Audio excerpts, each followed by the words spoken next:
And likewise in football, we can see some progress. Some officials, players, supporters and football authorities have started to publicly support LGBT rights.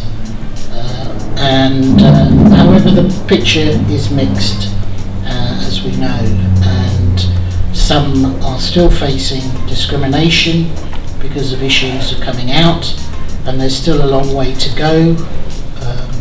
Obviously, on the international scene, FIFA have decided to hold World Cups in two very homophobic countries, both in terms of their legislation and attitudes. But I would never, I've had Swedish player ask me if it was the right time to come out, and I would say no, it's not. It's not, because they will meet such horrors. And then again, I kind of think that Sweden is like a very including country. But when it comes to sports, and especially when it comes to male football, it's not. It's extremely conservative. Yeah, the second problem is the internet, definitely, because I said it a few moments ago when you read the comments under the interviews from Hitzlsperger. Yeah, it's awful to read all the things, and you can say we'll help you and you get our support and so on, but at the end the player will be alone at home, and he has a computer and he can read all the things. And you said the guy nobody wants to repeat the story. And what we worry about as well, and I think this actually involves a lot of us here, if you're going as an LGBT person, as a fan to one of these events, is the general social environment that these laws tend to sanction. And we've seen this throughout history in the 75 odd countries that still criminalize homosexuality in some way. And we've seen it very, very blatantly in Russia, that around the time this anti-gay propaganda law passed, there was a huge uptick in violence, meted out by vigilantes. It creates an environment of permissiveness for this type of violence. And of course, any time a government sends down a signal that a portion of the population is illegal or dirty or should be outside of any type of legal protection, it allows all kinds of horrible things to happen to these people. And let's not be too precious in Britain. We like to think we're all avant-garde and ahead of the race. I'm old enough to remember hundreds of Arsenal supporters streaming out of the ground when Brendan Batson came on as a substitute to become the first ever black player to play for my club. We're now in a situation where you don't hear the racist chant that you used to because the fans won't stand for it.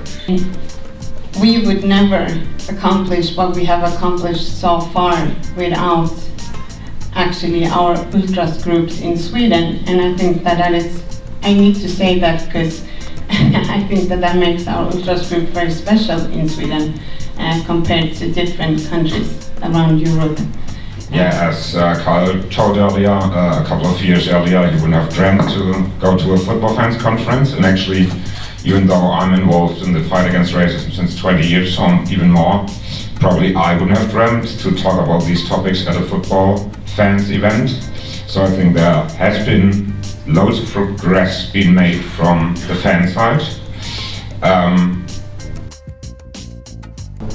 Until 2019, I was a distinguished and a beloved referee in local league of Trabzon, Turkey's greatest city in north.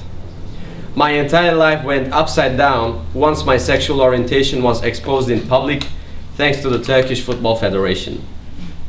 It all started with my duty to prove my unusual sexual orientation to Turkish army in aim to guarantee my absence from obligatory military service. After provision of the report to the army, the Central Board of Referees, it's the official body to appoint referees to football games in Turkey, by the way. The Central Board of Referees acknowledged me as unhealthy and from this moment on refused to appoint me to any games in Trabzon district. As a response to this approach, I have appealed to the Turkish Football Federation, which is the highest authority in Turkey that is responsible with football, including the CBR. I have appealed to the Turkish Football Federation, stating that I have no status of ill health, but my absence is due to the sexual orientation I own. Unfortunately, TFF managed to make the problem even greater by sharing the report with newspapers, in other words, exposing my sexual orientation to the public. The issue was published in several newspapers and TV channels all around the country, mentioning the initials of my name and district, while none of my friends and relatives were aware of the sexual orientation I own.